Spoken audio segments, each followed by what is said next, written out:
The world was already on edge. It was a rainy Thursday in Washington when Nancy Pelosi, speaking at a global summit on religious influence in politics, said the words that sent shockwaves across continents.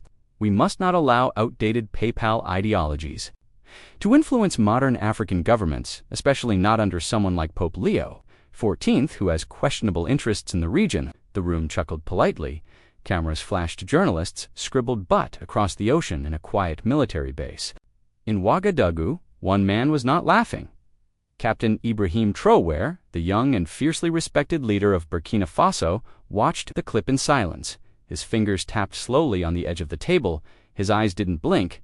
His advisors expected him to ignore it. "It's just another Western dig," one of them said, but there was a fire behind Traore's calm stare, not anger, something deeper, a hurt that generations of Africans have carried quietly that night. He made a call: shake the foundations of international politics and leave millions of viewers crying in disbelief. 2 days later, a simple press conference was scheduled in Burkina Faso's National Hall. No fanfare, no heavy media coverage. It was expected to be about agriculture reforms until Traore stepped up to the podium with a folded paper in his hand. The cameras clicked once, then everything went still. He didn't raise his voice, he didn't insult, he didn't even name Pelosi at first. He simply asked why. Is it that when Africa honors its faith, it's outdated, but when the West does the same, it's called tradition? The silence in the room was chilling. He went on, calm, controlled, devastating. "My grandmother died praying for peace while foreign armies flew over her village. She had no voice in global affairs, but she had her faith. And now, you call that backward?" Journalists stopped typing, some lowered their heads.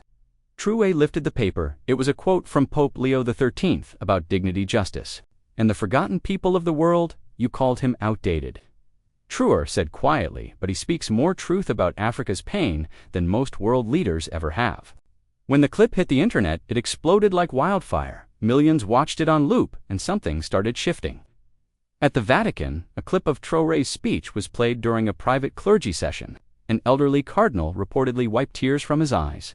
It's been decades since someone spoke of the poor with that kind of grace, he whispered. Meanwhile, in Washington, Pelosi was under fire. Her press team scrambled. It was taken out of context. They claimed she didn't mean African nations specifically. But people weren't buying it. Social media was erupting. Hashtags like #RespectTraore, Africa Speaks, and Silent No More began trending across the globe. A young African-American student in Baltimore uploaded a video crying, "My grandfather was from Burkina Faso. I never thought someone would stand up like that without yelling just truth." And in villages across Africa, elders gathered around small radios, whispering prayers for the young captain. But this wasn't just emotion, this was awakening. And Traore, he hadn't even said everything yet. He was only getting started 3 days after Traore's speech. A journalist named Amadou Dio from Senegal released a photo that stopped everyone mid-scroll. It showed an old, wrinkled letter, written in pencil and folded in two for the caption, read, "This is the letter Ibrahim Traore's mother wrote to him the night before she died." He kept it in his uniform pocket. The words were barely legible, but they said everything. "My son, the world may never understand why we stay silent, but one day, your voice will speak for all of us. Use it with wisdom. Never with hate. Speak for the ones who never got to speak for themselves." When this surfaced, hearts broke even. People who had never heard of Traore began to post videos with tears in their eyes. A Ghanaian woman commented, "That's the same thing my mother said before they bulldozed our church for a foreign project. He speaks for us all across borders." Across faiths, something began to unite, and for the first time in years, Africa wasn't being spoken about, it was speaking back. But the next moment would shake things even more. Pope Leo XIV was not a man who responded to media drama, but when he watched Traore's full speech, something stirred in him. In the silence of his Vatican chamber, he asked for it to be replayed twice. Then he wrote a private letter. It wasn't meant for the public, but one of his aides, overcome with emotion, leaked it anonymously to a faith-based news outlet in Italy. The letter said, "This young man Traore carries the sorrow of centuries. He speaks like a prophet. He understands what many of us in power have forgotten, that dignity is not granted by empires. It is born into the soil, into the hands of every poor mother, into every child who walks barefoot." With pride, the internet exploded. Catholic youth groups Across Africa began holding vigils, holding candles, praying in silence. Some said he speaks like a priest but fights like a soldier, Nancy. Pelosi's team released a cold 2-sentence statement, saying they respect diverse opinions, but the world wasn't looking at her anymore. All eyes were on a soldier and a letter his mother left behind in a quiet rural village near Kaya, northern Burkina Faso. An 11-year-old girl named Isada hadn't spoken a word in 2 years. Doctors called it trauma. Her father, a catechist who once served in the church, was taken in a raid years ago when a foreign intelligence team mistook him for a rebel. He was never seen again since then. Isada sat near the family's broken well each day, scribbling words in the dirt, until one afternoon she saw a crowd gathered near a neighbor's home watching Traore's speech on a battery-powered TV. She walked closer, heard his voice, heard the line, "Some of us were born into silence, but we will not die in it." And then she spoke. Just one sentence, "That's my father's voice." The village froze. Her mother collapsed in tears.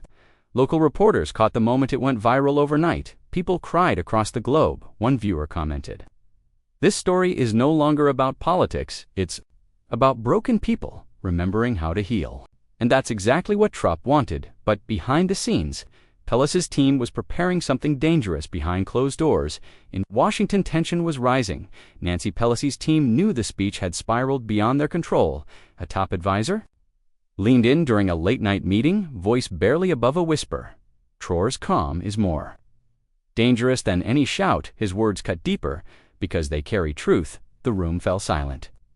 The political machinery began working in secret leaks about Traore's radical background surfaced, trying to tarnish his reputation, but the world was already watching him as a beacon of hope in Burkina Faso.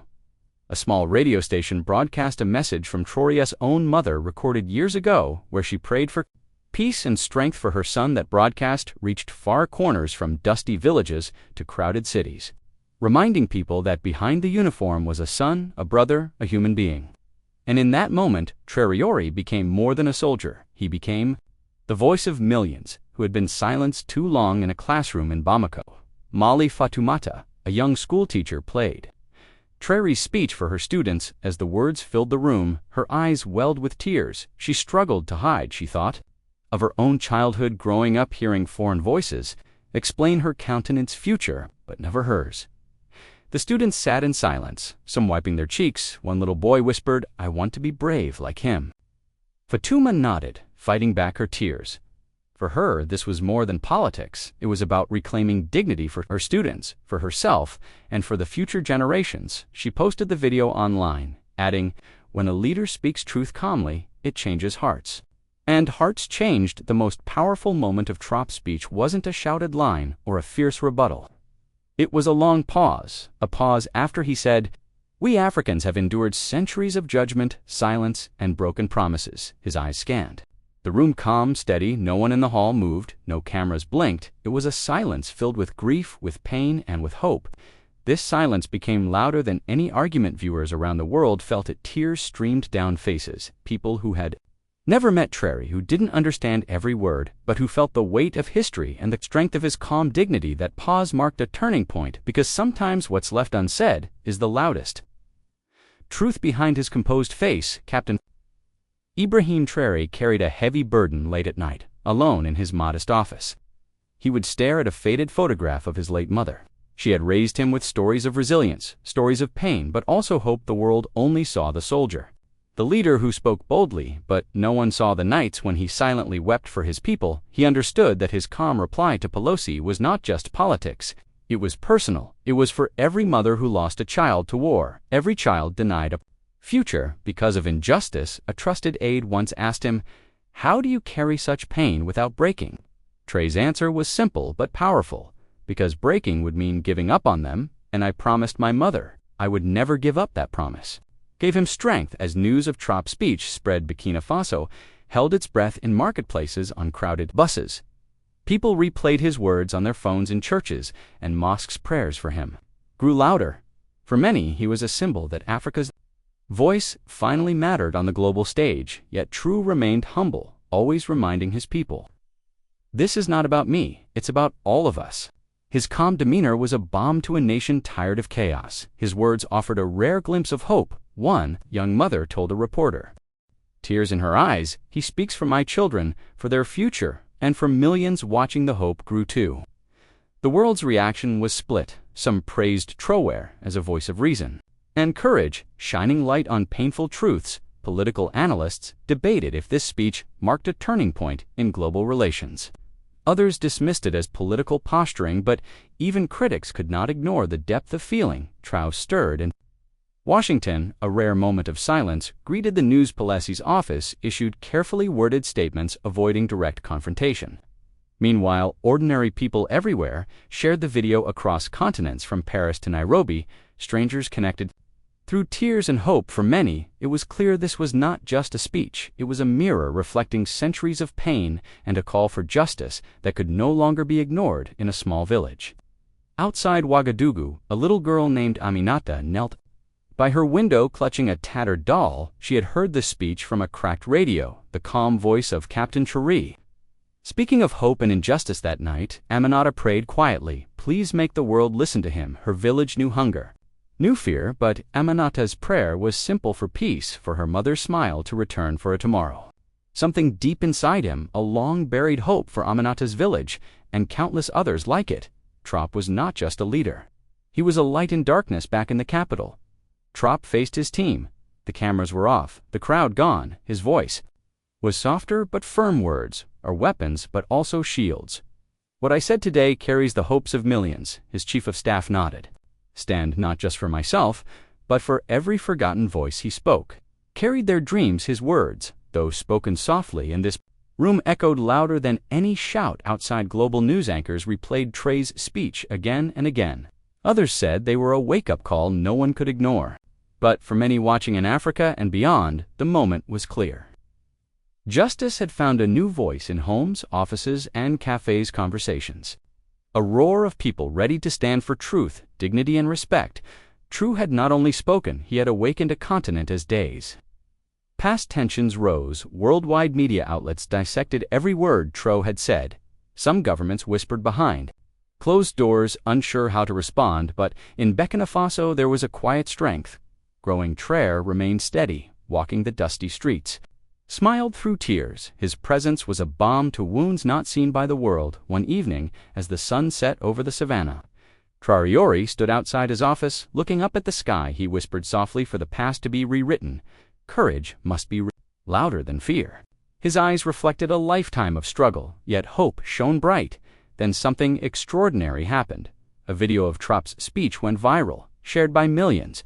Across continents, people everywhere began to question the old narratives, the hidden histories of power and silence. At a small cafe in Paris, a young student wiped tears, whispering, "He spoke for us all, even those who never had a voice." In Nairobi, an elder nodded slowly. "Finally, justice finds words. Even those once skeptical could not deny the truth." That echoed in Traore's calm but powerful reply. This was no ordinary speech. It was the world catching its breath. But from that silence grew a movement, a wave of solidarity and courage for Ibrahim Traore. This was never about fame or power. It was about dignity, justice, and a promise to his people. As dawn broke over Burkina Faso, the nation rose with renewed spirit. The man who spoke calmly yet boldly had awakened a continent's heart. And as the story spread, please hit like, subscribe.